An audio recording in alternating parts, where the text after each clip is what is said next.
नौशीन साहिबा, इसहाक डार साहब, उन्होंने भी इस मौके के ऊपर इतने बड़े ओहदे के ऊपर रहते हुए तहरीक इंसाफ के कोई एड्रेस करने को जरूरी समझा। उन्होंने कहा जाफर एक्सप्रेस हमले पर पीटीआई अपनी सियासत का घिनौना चेहरा दिखा रही है। राना सनाउल्लाह साहब भी एक जगह पीटीआई का ही जिक्र कर रहे हैं, सेनेटर इरफान सिद्दीकी भी। तो ये भी तो एक गैर संजीदगी जो पहले से एक एहसास महरूमी बलूचिस्तान में लोगों को है, वो तो देखकर यही सोचते होंगे कि यहाँ पर भी अपनी दो पार्टियों की सियासत एक दूसरे के खिलाफ खेली जा रही है। देखें, सियासी बयानात जो हैं वो तो चलते रहते हैं और वो एक हमारी रोजमर्रा जिंदगी का हिस्सा बन चुके हैं, क्योंकि आप जो 2 रोज से कल से जब से ये हादसा हुआ है, इन केस के हम जहाँ पे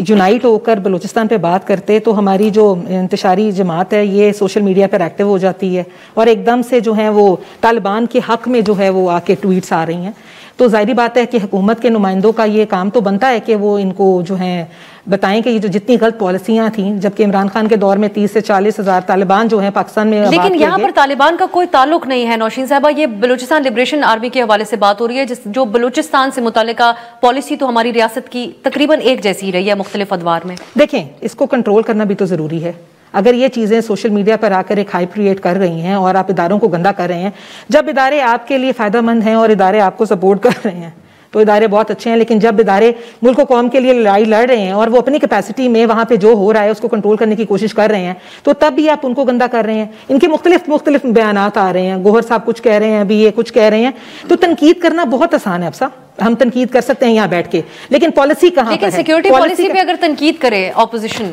तो इसमें फिर ये कहना कि पॉलिसी इस वक्त तमाम पार्टीज का इकट्ठा होके एक जगह बैठना और इसके हल के लिए, पॉलिसी के लिए काम करना सबसे ज्यादा इंपॉर्टेंट है। इमरान खान को छुड़ाने से भी ज्यादा इंपॉर्टेंट है, एक दूसरे पे तनकीद करने से भी ज्यादा इंपॉर्टेंट है, क्योंकि वहां पर ये आज 450 लोगों पर जो हमला हुआ है, ये पाकिस्तान पर हमला हुआ है और इससे पहले भी जिनकी कैजुअल्टी की तादाद आपने जो बताई है वो चल रही है और रेगुलरली ये बढ़ रही है। तो अभी जरूरत है कि हम बैठ के ऐसी कोई नेशनल एक्शन कमेटी या इसका प्लान बना लिया जाए ताकि फौरी वहां पर इसको रोका जाए, और अगर जरूरत है तो बड़े जिस तरह ऑपरेशंस किए गए हैं, अगर ये एक एसएचओ का काम नहीं है ये, और ये पाकिस्तान के जो है हमारे जवान ये जितनी कोशिश कर रहे हैं, आज भी लड़के जितने लोगों को उन्होंने बाजियाब कराया और अभी भी there are like people who are stuck in that जो है अभी भी है, तो उनको छुड़ाने के लिए फौरन जरूरी है। और इसके बाद, क्योंकि देखिए, अगर हम बात करते हैं कि हम मौसमियाती जो आते हैं नुकसानात उनके लिए, डिजास्टर्स के लिए पहले तैयारी करते हैं, तो इसको भी जो है ये लेकिन होगा कौमी सतह पे, और कौमी सतह से ज्यादा भी वहां की जो लोकल सतह है उसके ऊपर इन चीजों को काटा करने की बहुत जरूरत है। अहमद अवैस साहब, ये जो हमने पहले भी जिक्र किया, पीटीआई के ऑफिशियल ट्विटर अकाउंट से सारी सिचुएशन के ऊपर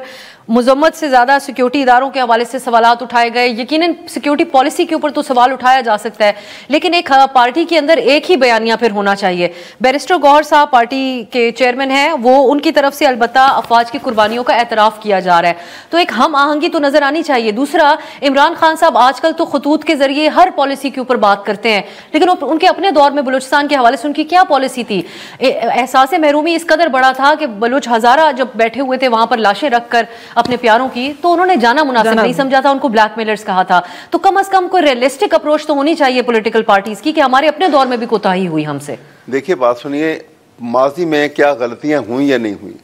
ये जो अब कंटेम्प्रेरी सिचुएशन के अंदर जो मामलात बड़ी तेज़ी से ख़तरनाक सूरत हाल इख्तियार कर गए हैं,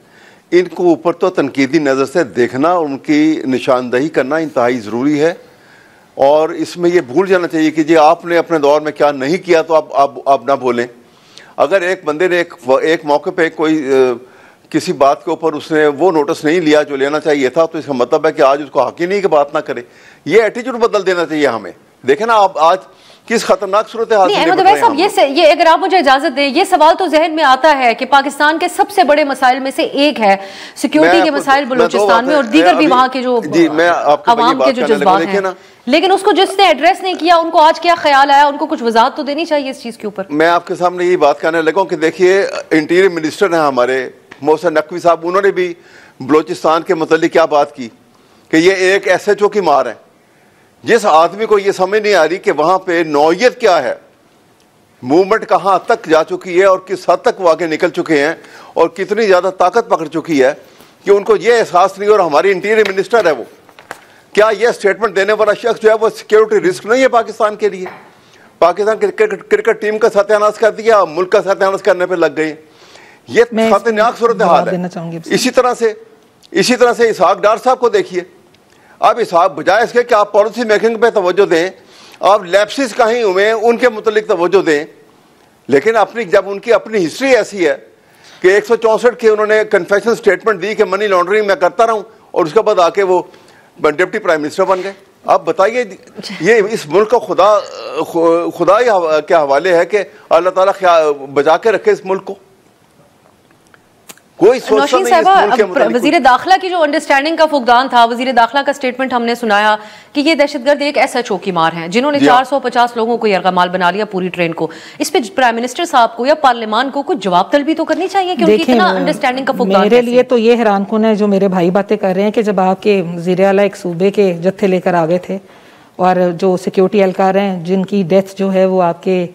सूबे के लोगों की वजह से हो गई, उनका भी अफसोस करें। बात यह है कि तनकीद करना अब सब बहुत जो है वो एक आम सी बात है ना, लेकिन आपको पता है वज़ीर आज़म क्या चैम्बर्स की सबकी एक उन्होंने अफ्तारी रखी हुई थी और वो उसको कैंसिल करके आज यही मीटिंग चल रही है कि सिक्योरिटी के जो फुकदान अगर लैप्स आया है तो उसकी क्या वजूहात हैं, उनको पता करने के लिए उन्होंने एक कमेटी की तश्कील भी दे दी है और वो उस पर लगे हुए हैं कि जैसे ही उसके बारे में कोई अपडेट आती है तो आवाम को बताया जाए। नौशीन साहब मैं पूछने पे मजबूर हूँ आपसे, मियां नवाज शरीफ साहब की एक अंडरस्टैंडिंग डेवलप हुई थी बलूचिस्तान के मामलात के ऊपर, अब्दुल मालिक साहब को लाया गया था जिनके हवाले से सबकी राय है कि वो बेहतर समझते थे और एक बेहतर हल चाहते थे। और जब अभी PTI का दौर था तब भी मियां साहब जिन दिनों